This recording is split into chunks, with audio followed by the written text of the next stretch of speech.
नमस्कार, मैं कविता उनियाल, आप देख रहे हैं media today TV. Asaduddin Owaisi Ayodhya की धरती से चुनाव का शंखनाद करने यूपी पहुंच चुके हैं।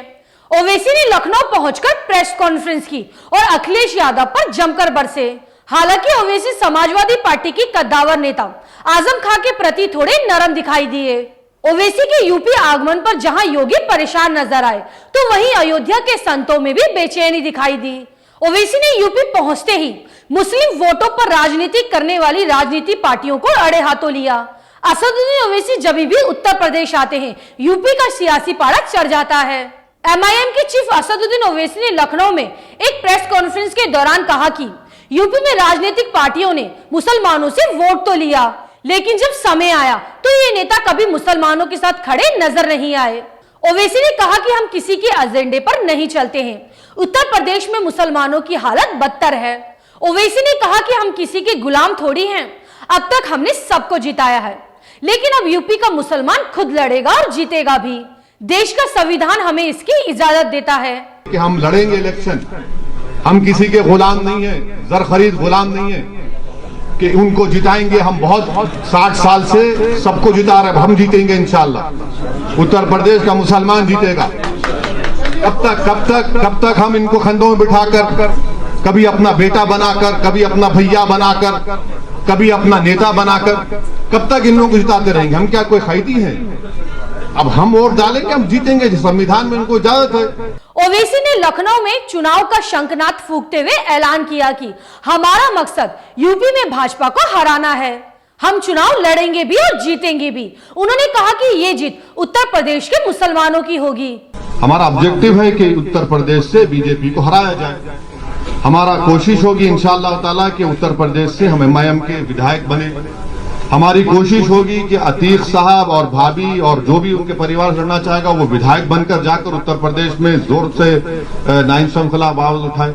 ओवैसी ने कहा कि मुजफ्फरनगर दंगों में जिन नेताओं का नाम आया था, उनके केस वापस ले लिए गए हैं। उन्होंने कहा कि प्रज्ञा और सेंगर जैसे नेता लोकप्रिय हो जाते हैं, लेकिन मुख्तार और अतीक अहमद का नाम आते ही वो बाहुबली कहलाते हैं। प्रदेश में 77 केसेस जो मुजफ्फरनगर राइट के थे, उनको उत्तर प्रदेश की सरकार ने विड्रॉ किया।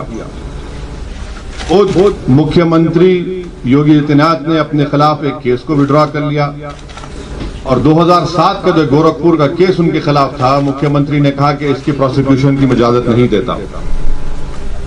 तो इससे एक बात और इससे बात साफ जाहिर हो गई कि जिस किसी पॉलिटिशियन का नाम प्रज्ञा होगा, अजय होगा, कुलदीप होगा, संगीत होगा, सुरेश होगा, कपिल होगा, वो लोकप्रिय नेता होगा। और जिसका नाम अतीक होगा, जिसका नाम शहाब होगा, जिसका नाम मुख्तार होगा, वो बाहुबली हो जाएगा।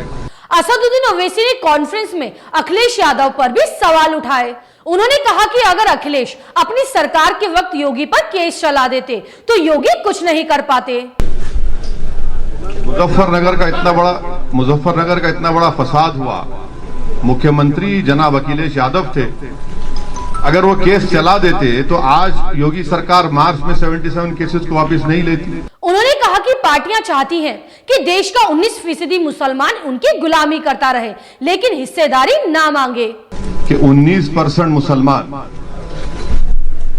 और आप एमवाई कॉम्बिनेशन की बात करते हैं, आप 11% और 19% गुलामी आपकी करते रहे, आपकी जय जयकार करते रहे, आपको मुख्यमंत्री बनाए, आपको वोट दे, और आप हिस्सेदारी की जब बात होती है तो उस बात ही नहीं करते आप। कॉन्फ्रेंस के दौरान आजम खां को लेकर भी सवाल किया गया, जिस पर ओवैसी ने कहा कि उनके बारे में मैं क्या कहूं। इस वक्त वो जिन हालातों में घिरे हुए हैं, मैं ऊपर वाले से दुआ मांगूंगा कि वो जल्द ठीक हो जाएं। देखिए, मैं जो आजम खां साहब के बारे में कहा था उस पर आज भी कायम हूं।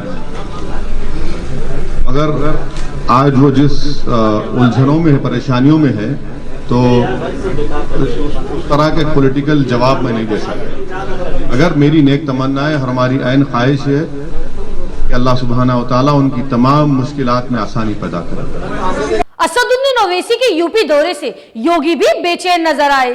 उन्होंने कहा कि अयोध्या में उन्हें आने दिया जाए। उनकी अपनी विचारधारा है, उनका अपना एजेंडा है। अयोध्या अयोध्या ही रहेगा, उसे बदला नहीं जा सकता। अब मिलेंगे अगली खबर के साथ। आपको मेरी न्यूज कैसी लगे मुझे कमेंट करके जरूर बताएं। शुक्रिया।